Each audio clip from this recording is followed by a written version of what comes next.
Thanks for joining us this evening on TKO 8 Local News. For the seventh year in a row, qualified retired law enforcement officers who are interested in carrying a concealed weapon under federal law will once again this year be able to qualify to meet state standards for firearms qualification at the Harrison Police Department in April. House Bill 218, often called the Law Enforcement Officers Safety Act, was signed into law back in 2004 by then-President George W. Bush. The law allows all law enforcement officers, both active and retired, to carry a concealed handgun anywhere in the United States if they meet certain criteria. Harrison Police Chief Paul Woodruff said retired officers may bring their own firearm for the 50-round qualifying course. Retired officers also need to supply their own ammunition and show their retired ID cards. Woodruff said the purpose of qualifying for the firearms is that they will be familiar with the gun and they can fire them safely at that point. It also gives the trainers a chance to make sure the firearm is in good working order. Participants must pass the course with a minimum score of 80%. The event is scheduled for 9 a.m. Wednesday, April the 12th at the Harrison Police Department's firing range on Silver Valley Road. Interested retired officers are asked to contact Lita Price at the Harrison Police Department, 870-741-5463. 12-year-old Addie Jones represented Boone County and competed in the Arkansas State Spelling Bee recently. The state Spelling Bee was hosted by Central Baptist College in Conway. Jones is a seventh grader at Harrison Junior High, finished with a tie for the 10th place spot. Some words Jones had to spell in the bee was vigilant and piccato. There were 58 spellers who competed from counties across the state, and the competition took more than 3.5 hours to complete. North Arkansas College Board of Trustees received some good news Thursday with the announcement that North Arkansas Partnership for Health Education has been awarded a grant in the amount of $775,000 to establish a new prevention resource center to serve local residents. The grant, which is for 7 years, will fund the center and a coordinator to oversee operations. NAEFI's executive director, Richard Wassam, relayed the good news as well as recommending Cindy DeWitt as the new Prevention Resource Center coordinator. The board unanimously approved the recommendation, and NAEFI, which is celebrating its 20-year anniversary this year, serves Baxter, Boone, Marion, Newton, and Searcy counties. Several students in the viewing area have been named to honor roll list for the fall 2016 semester in Southwest Baptist University, Bolivar, Missouri. From Berryville, Elijah Bowes was named to the Dean's List. Shaylin Bradshaw and Mark James were named to the Honors List, along with Jacob Biggs and Kaylee Ricketts, both of Green Forest. To be listed on the semester's honor roll, students must carry at least 12 hours of college work at Southwest Baptist University and earn at least a 3.0 grade point average. Chris Metter of Green Forest has been appointed chair of Arkansas's Farm Bureau's Poultry Division by Farm Bureau President Randy Veach of Manila. The Poultry Division is one of 12 commodity groups within Arkansas's Farm Bureau that advise the State Board of Directors on issues concerning each commodity and help develop and implement Farm Bureau policy relating to those commodities. Metter and his wife Alicia raise broiler chickens and beef cattle on their 500-acre farm. Chris also works as an ag leader at the Cornerstone Bank. He's been on the Carroll County Farm Bureau Board of Directors since back in 2001 and has served as the organization's secretary-treasurer for 10 years. Stay with us. Be back in a moment. We'll take a look at some headline news from around the region as TKO 8 News continues.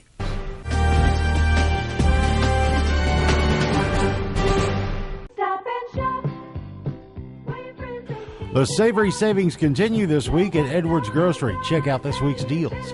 USDA ground beef, only $1.79 per pound of the family pack. Selected varieties, Minute Maid orange juice, 2 for $5. Bone-in sirloin pork roast, only 99 cents per pound. Selected varieties, hot or lean pockets, 5 for $10. And Wesson canola or vegetable oil, only $2.99. Welcome to our One for Everyone sales event. We're looking for something safe. Yeah. The 2017 Corolla, RAV4, and more come with Toyota Safety Sense Standard. Does it come with the, and then it kind of... Lane departure alert. Yeah. Standard. Yeah, but does it have the thing that you're like... Kind of like... Ah! But it helps you stop. Pre-collision system. Standard. Now, during the One for Everyone sales event, get $2,000 customer cash, or qualified lessees can lease a stylish new 2017 Corolla LE for only $179 a month. Keith. Standard. Toyota. Let's go places. Hello, this is Michelle from Nature's Wonders. This time of year, people tend to be disappointed in themselves for not following through with New Year's resolutions. Well, we have a thought for you. Why New Year's resolutions? Why not New Day resolutions? Each day is an opportunity for us to start fresh, have a new attitude, be more positive, and take better care of ourselves.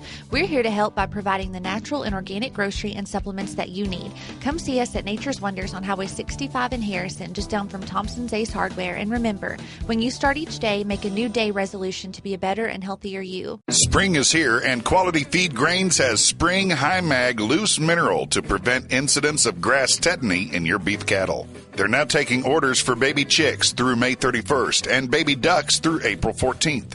Mark your calendar for April 8th and join them for Customer Appreciation Day from 8 a.m. until 2 p.m. Quality Feed Grains with 2 locations, 4617 Highway 65 South and 311 East Prospect in Harrison.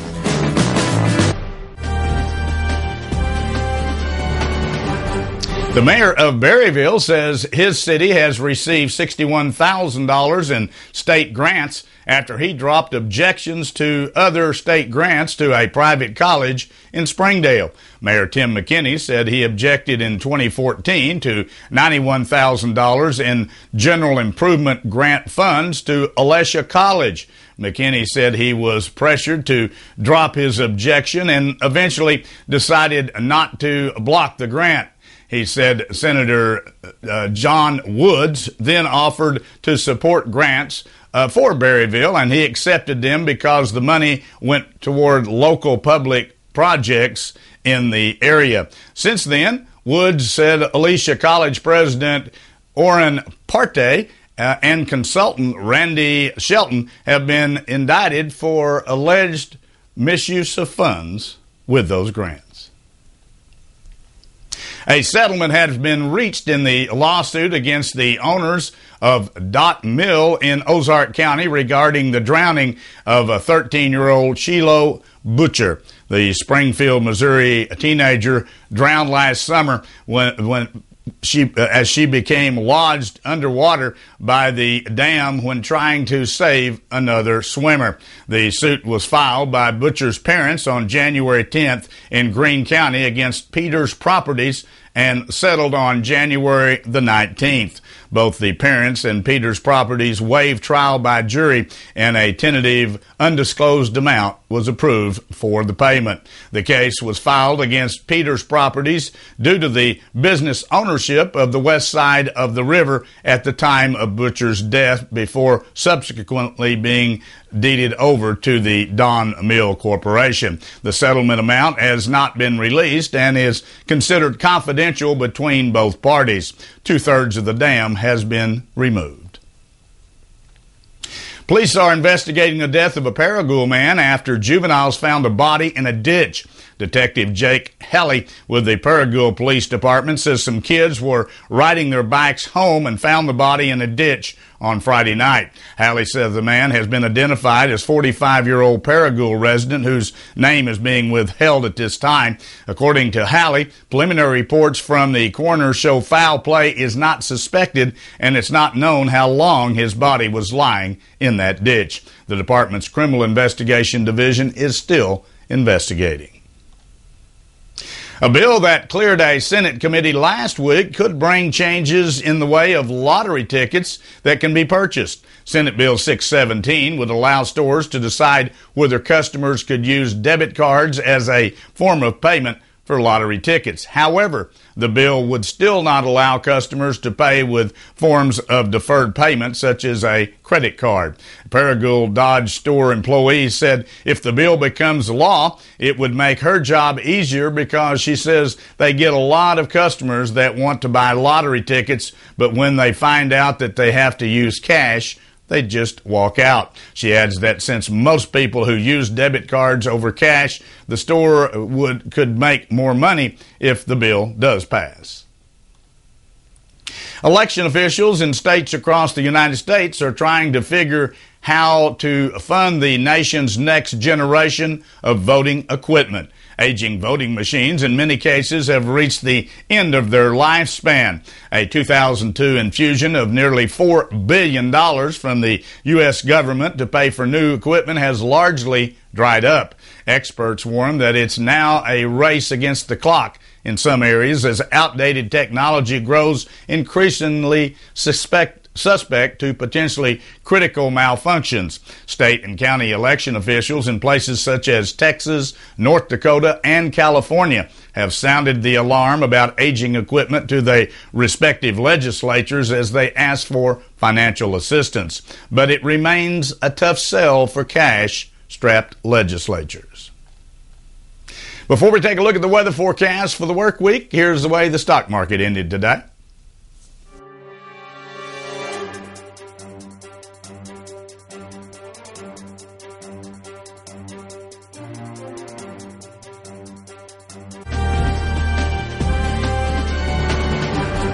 After summer-like temperatures for weeks, we finally got our first snowfall over the weekend. It was a nice snowfall, as a matter of fact, a very wet snow. Of course, ground temperatures so warm from those 70 degrees temperatures we've had over the past several weeks that really didn't do a lot on the pavement or on hard surfaces, but certainly stuck to the grass, the trees, and of course the rooftops. But it was a very pretty and a very needed snow as far as the moisture goes. As a matter of fact, we got a little bit more snow last night or in the early morning hours here in the Harrison area at least, and a little bit of rain. So the snow came first, the rain came after, kind of melted it away. Temperatures were up there in the upper 30s to low 40s, so it didn't take long to melt off. But again, our first big snow of the season came late this year. And who knows, we might have another one, but it doesn't look like it.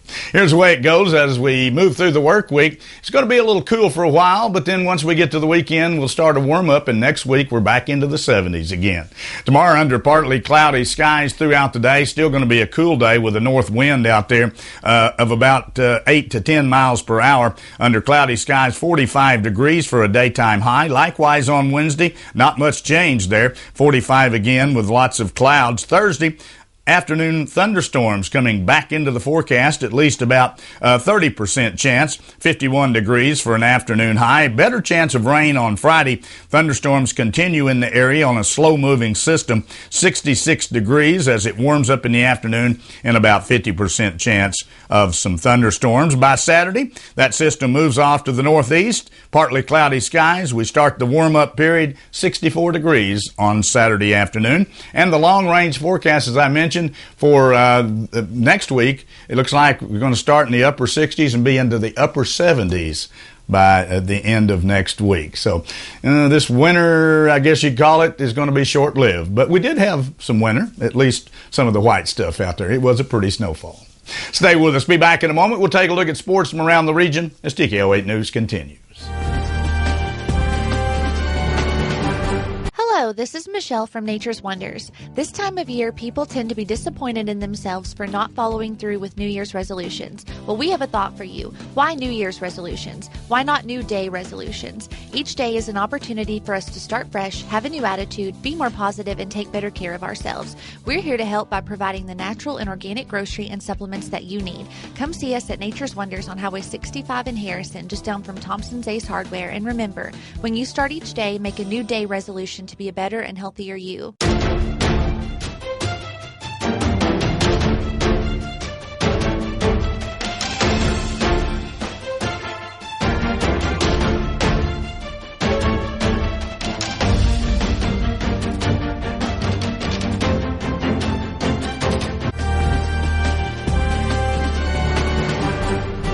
Well, there was no seventh inning on Thursday night. Lightning shut down the evening as the Lady Goblins suffered a 3-1 loss in a weather-shortened game against Siloam Springs. Lady Panthers got on the board first with a single run in the first inning. Siloam Springs struck again in the second and third innings with one run each in those time frames. And trailing 3-0, the Lady Goblins pushed a run across the plate in the bottom of the fourth inning.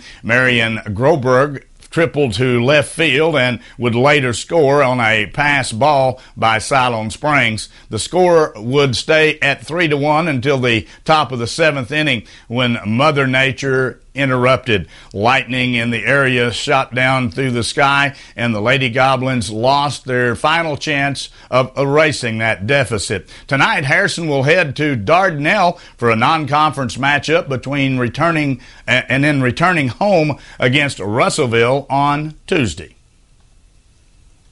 Well, the Hoxie Lady Mustangs posted a 15-1 run in the fourth quarter to defeat Valley Springs Tigers 51-40 in the Class 3A State Girls Championship game Friday night at the Bank of the Ozarks Arena in Hot Springs. Hoxie, which had defeated Valley Springs 49-42 2 weeks earlier in a 3A Region 3 championship game, shot 17 of 35 from the field for the game and was led by Sydney Gillum's 12 points and 17 rebounds. Valley Springs was paced by Alicia Taylor with 18 points, while Ashley Henderson added 7 points and grabbed down 10 rebounds. This was Hoxie's first state championship, while Valley Springs was playing in the championship for the third straight season, having won last year's title. Still, congratulations to the Valley Springs Lady Tigers. 3 years in a row, they have made it to the finals of the state tournament. Fresh off of the SEC Tournament Championship appearance, the Arkansas men's basketball team punched its ticket to the big dance on Sunday night, earning a number 8 seed in the NCAA tournament. Winning 8 of their last 10 games, the Razorbacks will square off against Seton Hall's Pirates in the Big East Conference tournament in the first round at Greenville, South Carolina. Arkansas will play the opening game on Friday at 12:30 p.m. Arkansas is making it its 31st appearance to the NCAA tournament, its second appearance in a 3-year span for the first time in 9 years. In the Razorbacks' last NCAA tournament appearance, Arkansas defeated the 12th-seeded Wofford Terriers 56-53 in the round of 64 before falling to 4th seed North Carolina. Maggie Profin scored 21 points, led Central Arkansas to a 60-35 victory over Stephen F. Austin on Saturday in the Southland Conference Tournament Championship for the 17th consecutive victory and a repeat appearance to the NCAA tournament. Profit was 9 of 12 shooting, with Taylor Brandon adding 13 points and 9 rebounds. Kerry Jordan had 9 points, 13 rebounds, and 3 steals. The top-seeded Sugar Bears lost 2 of their first 3 conference games before going on a winning streak, which now includes 3 victories over third-seed Lady Jackets. On the professional football front, the Kansas City Chiefs and safety Danielle Sorensen have agreed to a $16 million 4-year contract that keeps the restricted free agent off the market. The deal includes $8 million guaranteed and more than $2 million in incentives. Wow. That wraps up our broadcast here for this evening. Thanks for joining us. Join us Monday through Friday at 6:30 and again at 10 p.m. as we continue to bring you local news, weather, sports, and local announcements from around the area on Harrison's broadcast station, TKO Channel 8. Now stay tuned for more local events around our viewing area.